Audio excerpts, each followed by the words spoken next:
Kita sering membaca ayat ini, barangkali 17 rakaat setiap hari kita membaca ayat ini. Tapi sayang, ayat ini hanya dibaca tapi kurang diresapi. Kita sering membaca ihdinas siratal mustaqim siratal ladzina an'amta alaihim, ya. Tunjuki kami ya Allah jalan yang lurus, jalan yang benar, jalan yang Engkau beri nikmat. Tapi karena didikan dari kecil, barangkali kita sering mendengarkan bahwa kalau nikmat itu duit, nikmat itu jabatan, tunjangan, gaji, itu yang sering dianggap nikmat. Kita lupa kemudian ayat ini gak berbicara tentang nikmat itu. Ayat ini berbicara tentang nikmat yang lain. Ternyata nikmat itu ada dua jenis. Ada nikmat yang zahir, ada nikmat yang batin. Nikmat yang zahir itulah gaji, badan sehat, wajah rupawan, rupawati, pasangan yang baik, anak-anak yang soleh soleha, tempat bekerja yang tidak jauh. Ada seorang imam kita di Makkah punya kitab, ditulis di kitabnya, namanya Syekh Nawawi Al-Battani. Kata beliau, salah satu cara mendapatkan kebahagiaan, nikmat bahagia adalah ayyakuna amaluhu fi baladih. Kerjanya gak jauh dari rumahnya, kerjanya deket, jadi dia gak berpisah dari keluarganya. Jadi kawan-kawan kita yang karena perintah negara harus berpisah, ini perjuangan kebahagiaannya agak tinggi, ya. Maka beruntunglah yang masih serumah, ya. Yang gak serumah dirumahin lagi, ya. Nikmat-nikmat ini, nikmat jabatan, semuanya ini di dalam kitab Al-Hikam Ibnu Athaillah dikatakan Allah ingin menyapamu dengan nikmat pemberiannya. Seakan Allah mengatakan begini, wahai hambaku, berterima kasihlah, bersyukurlah, jangan suka mengeluh. Ini tabiat orang tidak bahagia, itu suka mengeluh. Suka mengeluh itu adalah satu penyakit di kolbu, di hati. Jika dibiarkan, dia akan tambah besar. Tambah jabatan, tambah gaji, keluhannya tambah. Ya, di depan mungkin nunduk-nunduk, di belakang ngeluh. Nah, itu yang terjadi kebanyakan pada orang yang dapat nikmat zahir tapi tidak dapat nikmat yang batin. Jadi apa nikmat batin itu? Nikmat batin yang paling tinggi itu bernama keikhlasan, ketulusan, kesyukuran. Orang-orang yang bersyukur gak mesti kaya, dapat sedikit dia sudah berterima kasih, dia sudah bersyukur kepada Allah. Maka orang-orang begini, kalau nikmatnya nambah, syukurnya nambah. Bukan nikmatnya dulu yang bertambah baru syukurnya bertambah, tapi emang dia sudah punya karakter suka bersyukur.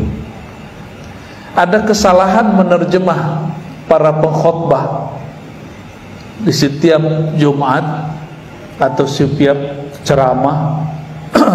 Kebanyakan ngomong gini, Bapak Ibu ingin tambah nikmat gitu, pasti semuanya bilang iya, benar gak? Ibu-ibu pengen nambah nikmat gak? Kalau bapak-bapak saya tanya semangat nih, bapak-bapak mau nambah nikmat gak?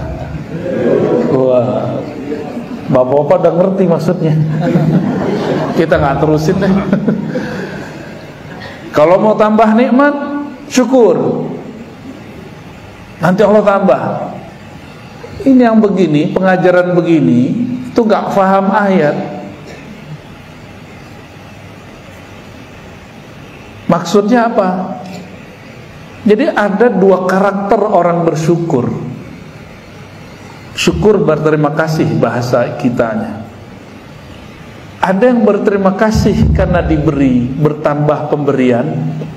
Ada yang berterima kasih, bersyukur karena zat yang memberi, karena sosok yang memberi. Maka dalam kitab Hikam dikatakan, jika engkau tidak menyadarinya, mengenalinya dalam pemberian nikmat, maka Allah akan menegurmu ketika nikmat itu dicabut.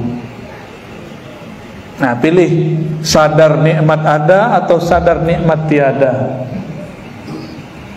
Sadar saat masih aktif bekerja, masih sehat badan, atau sadar saat berpensiun, atau diberhentikan secara tidak hormat, atau sadar saat sakit. Pilih mana? Sadar saat sehat, sadar saat aktif. Itu yang kita pilih. Jadi intinya bukan pemberian itu, bukan nikmat itu yang paling inti, tapi kita sadar bahwa kita sedang diberi oleh Allah Subhanahu wa taala. Ya.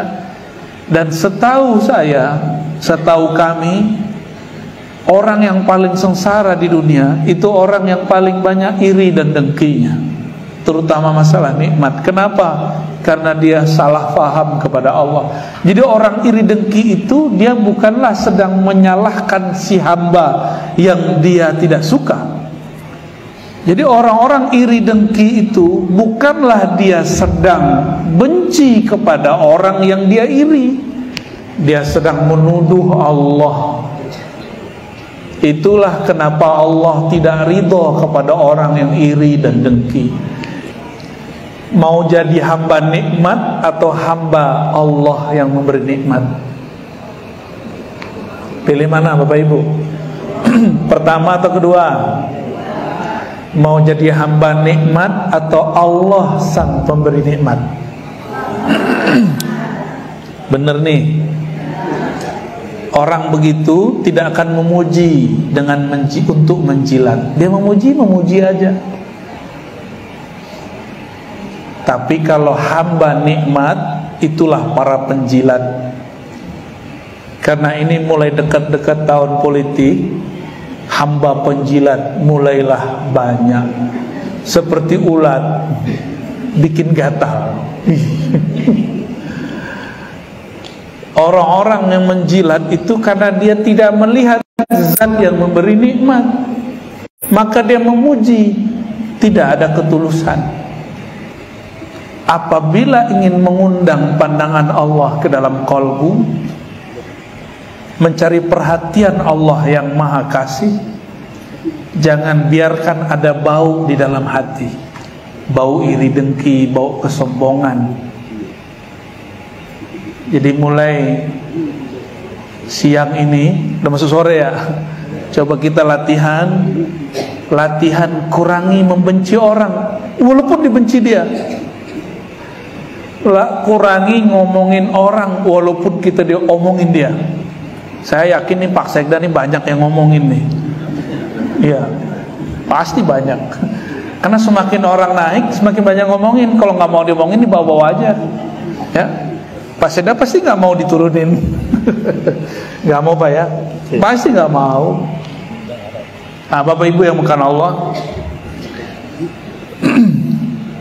maka la in syakartum itu mesti diluruskan maknanya.